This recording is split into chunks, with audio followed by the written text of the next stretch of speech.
Guys, welcome back to Vinceville Custom. So today I'm sharing with you a Sideshow Collectibles premium format Wonder Woman statue with a poison ivy head that I converted into a Donna Troy custom. Now, this was a sort of an experimental item. It was something for me to sort of try out some new techniques for before I started working on commissions for people and some other projects. So this turned out to be a really good timing item because somebody contacted me and they said that they were getting rid of the statue, but they didn't want to make any money off of it. They just said pay for shipping and send it to me and I can have it. So usually whenever I get an item like this, I sort of turn it into a project I can do to sell off to like fund some like materials or supplies, but also something I can use to experiment that I wouldn't really want to try on to somebody else's item until I know what I can and can't do with my products, supplies, and item. So I wanted to utilize the poison ivy head somewhere on the statue, and when I got this Wonder Woman statue in the mail, I kind of scaled them together, and it actually was in scale, and I thought it would be really cool to use it. Now, I've always wanted to try a Donna Troy, but I never really had a chance to, you know, make one up or even come up with an item for it.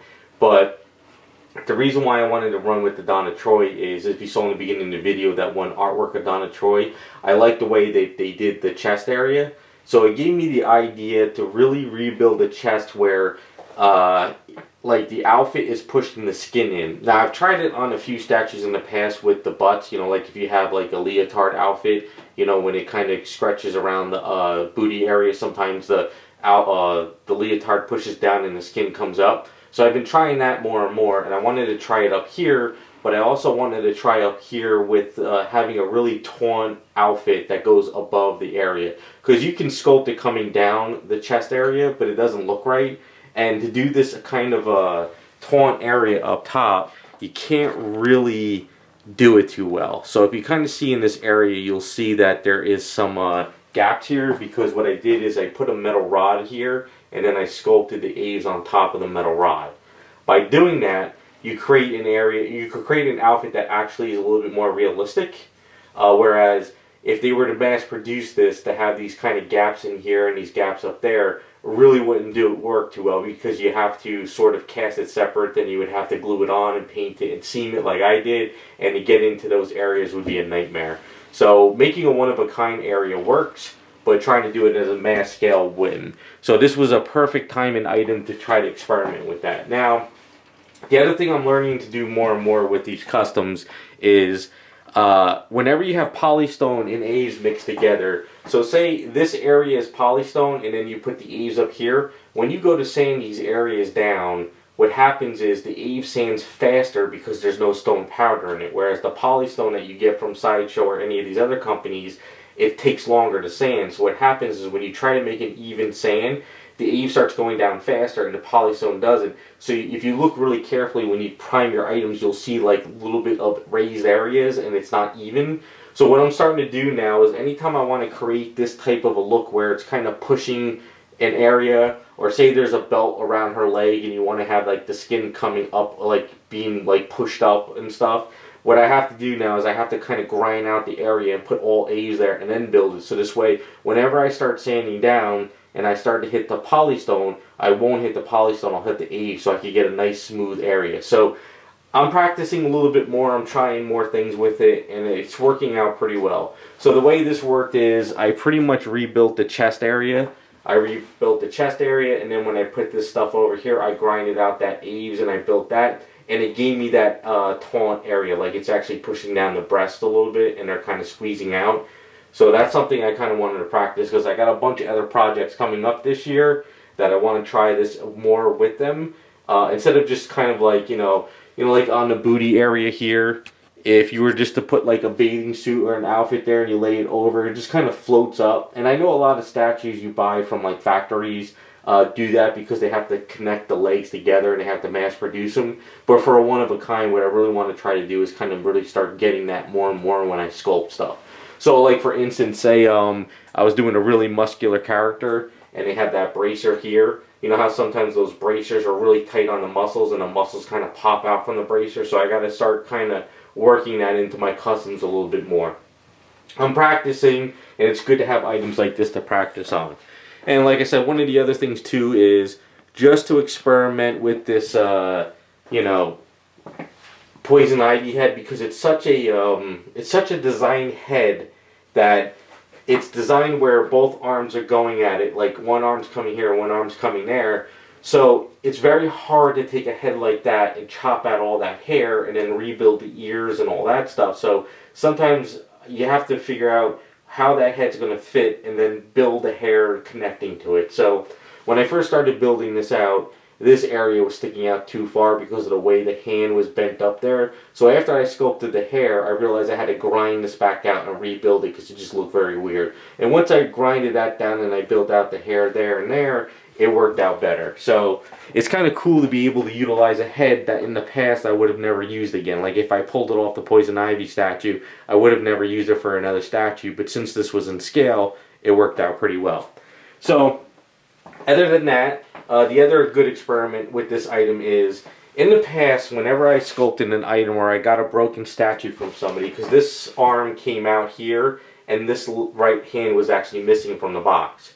So what I used to have to do in the past, if I could find other broken statues or stuff on eBay, I would try to save parts, because it was very hard to find. It was very hard for me to sculpt hands from scratch to actually fit the statue. So I'd always try to keep extra hands or parts of boxes to work on these statues. But now with 3D printing and that site CG Trader and all these other sites, you could find a slew of arms, hands, heads, legs, feet, upper torsos that basically if I ever have a statue that's missing parts, I could go onto the CG Trader site, find something that works, contact my friend Meta John in Canada, have him print it out, and then I can take those items and I can utilize the body or the head or whatever and make something pretty cool. So I don't have to have box of parts anymore. Now I can just pretty much have a broken item or an arm missing or a head missing or a leg missing or a foot or whatever, and I can actually print those out now. So customizing stuff is becoming easier, but it's also kind of taken away from stuff. So things are always changing in the hobby. With 3D printing though, it's working out pretty well. So I did give her a lot of hair in the back. I know she's not the type of character to have a lot of hair, but I thought it would be kind of cool to give her a nice lot of flowing hair. She's more like Wonder Woman where it kind of comes about here, but I figured out what the hell, let's have some fun with it. It's a custom. It doesn't have to be comic accurate to the point, but it still kind of fits that whole Donna Troy outfit in the 52 before she hit the new 52, so it was kind of fun. But one other thing I'm learning is that the Aqua 4K resin that my friend Meta John is using, that 3D print material is really, really good. I'm really enjoying it because in the past I used to say that 3D prints were kind of for customizing because it was like a really fragile resin that people were showing me at like hobby shows, and I'm like, that stuff is so fragile, like after you make one casting it'll break up on you and crack. But now the resin is getting better, so now I can actually even venture into just finding a 3D file that I like, have it printed out and customize it for fun. So I don't have to like hunt down expensive statues like I used to. I can actually start finding STL files and print those out and customizing it too. So, you know, it's opening up a lot of world of customizing because I still like to do all this traditional stuff. So when he printed me out this Aqua 3D resin stuff and I put this arm onto here, what happened is I noticed it's sort of the same thing as like the polystone. What happens is when I put the eaves there and I have the 3D aqua resin and I sand them, it seems that this resin, the 3D resin, is actually fairly stronger than the eaves. So what happens is the eaves start sanding down faster than the aqua resin. So what I have to do is, if I'm going to build out a shoulder, I have to really chop up all that aqua resin and build it with eaves so it sands down correct. So there's a little bit of a learning curve I'm doing, but it's working out pretty well. So I'm really enjoying the idea now of being able to do this type of stuff where I can get in there and kind of create some really cool little bit of custom stuff here and there. But other than that, this statue worked out pretty well. I know a lot of people in the beginning really didn't like this statue. They weren't really a fan of the Wonder Woman. When it first came out, it was a big hit, but I think they changed the head up in production, and then a lot of people didn't like the leg, and a lot of people didn't like how high it was. So just cutting down the base to give her that pillar like she's in Themyscira, you know, it kind of works out better, and it kind of just doesn't take it doesn't take up so much room on the statue. But it was a lot of fun working on her and kind of coming up with an item. It's just one of those characters I wanted to do, and it's just one of those items that I got that was a great test item before I start working on some other stuff. So I got some really good ideas this year for customizing some personal stuff and also for some clients that now I got a better understanding of 3D resin, how I have to attach that to polystone, and how I have to use polystone, 3D resin, age together to actually sand and make things work a little bit better. So things are working out pretty well. It's a great item. So as far as if you guys watch my live streams, I did paint her up. So I did do some skin tone. Garage Kit Colors is having a lot of trouble getting their paints lately, so I'm starting to venture into some other colors like Formula, P3, Privateer, Citadels, some more Vallejo colors. So I'm starting to mix up some other brands to do skin tones, and it's actually working out pretty well. The only other problem though I'm running into is the transparency. So I'm going to try to hunt down some transparency colors from other companies and maybe start mixing up my own. Just because, you know, I can't sit here and wait for a company or, you know, for supply chains to get their stuff out there to their clients. So I got to kind of just keep going with the flow and trying stuff. But I think this worked out pretty well with this skin tone. I'm really enjoying the Privateer P3 formula stuff. Just kind of really experimenting a little bit more and trying stuff like that. If you watch my live stream, basically this was a black Spaztec paint-up outfit, and then what I did is I put the speckles of the stars in there, and then I glossed it up because I wanted the outfit to be kind of shiny, but also when you turn it you get into those deep areas of the stuff. Now when you look at her comic book, it's not really shiny, it's more like they draw her like flat black with star speckling on them. I didn't want that flat look to it. I wanted to make it more shiny just for my personal taste, just to kind of make it pop a little bit more. The hair is basically Spaztec black with a little bit of interference blue in the hair, because I always like to make it look like that Wonder Woman hair where it kind of like shines, so it's not just like flat black and boring. Ultrafine transfer decal eyes, they actually have gone out of business, so I did buy up a whole bunch of sheets. What I might do is put a couple of those up for sale for any people that have missed them down the line, so keep an eye out on my website. I might have a couple sheets here and there because I bought a bunch of them for myself because I want them to last a couple more years unless somebody comes up with, you know, iDecal sheets down the line. But the armor, bracelets, and her stuff, this is, it's a it's AK Interactive gunmetal, and then what I did is I used a Spaztec clear on top of it.